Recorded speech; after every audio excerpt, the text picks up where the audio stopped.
And then I got a call from my boss because I was doing the show at that time for Right Side Broadcasting Network. Wasn't doing it independently. It's a guy named Joe Seals. And I got a call from him about a week later, and he goes, "What's going on with you and Cassie?" And I said, "I don't know what you're talking about. You know, we haven't talked in a week." He goes, "She's been calling me every day for the past 2 weeks, demanding that I cancel your show."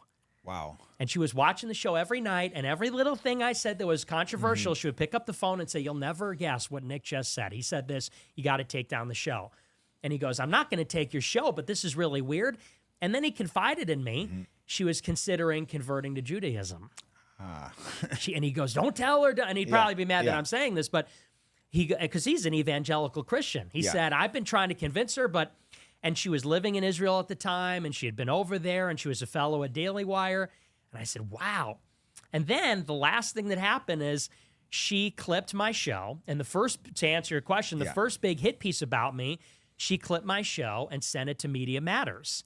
Media Matters is literally funded by like Soros and all the usual suspects. So here you have ostensibly a right-wing Republican conservative pundit. She's clipping a fellow conservative who's a Trump guy and sending it to the Soros the left-wing hit piece Jews, mill. the left-wing white Jews work hand in hand. Right, and it was some clip, ironically, where I was criticizing ISIS and I was supporting the Muslim ban, that Trump passed. But that was the first big hit piece. And from then on, it was April 2017, I was tarred as a bigot, a racist. And basically, that was 3 months in of doing my show. It's like it was over before it even began for me. Wow, you were just starting your political career and got pushed 18 years old, freshman in college. Wow, that must have been devastating. But, you managed to go through it all and start your own channel. And another thing I noticed, too, once I started watching some of your clips, because I never watched you, I was told you're a bad person, that you use a lot of humor. They would take the humor clips when you're joking out of context and I like to use humor too, so they'd make it look like you're saying something you can't.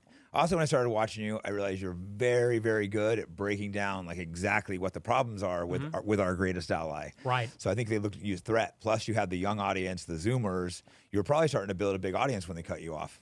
Yeah, that's exactly right. I mean, because so I did something on the campus. I debated the class president or whatever. It's a long story how it got going, but I literally did an in real life event with the campus president, like my first week in college.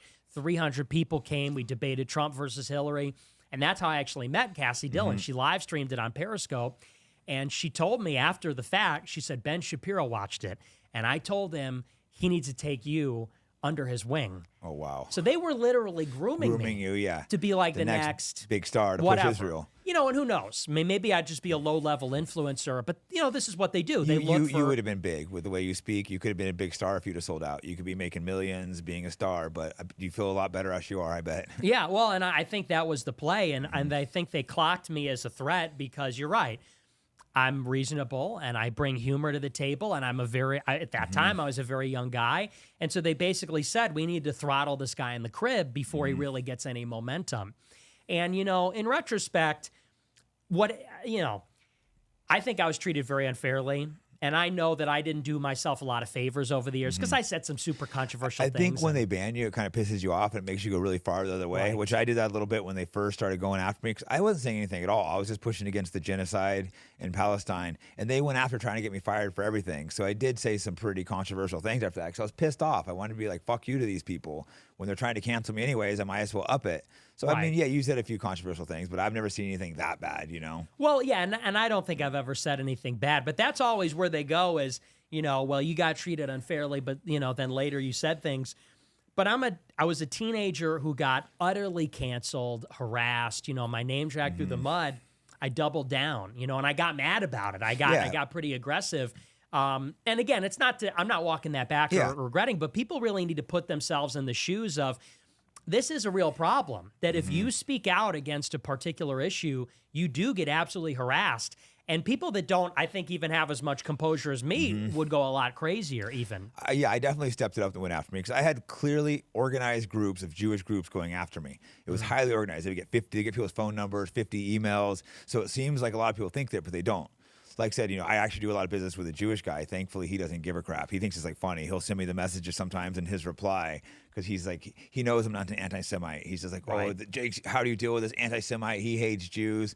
Like, it's like, dude, the guy's one of my best friends. We do great business together. We've never had any business problems. I always do what I say. We're very beneficial business-wise.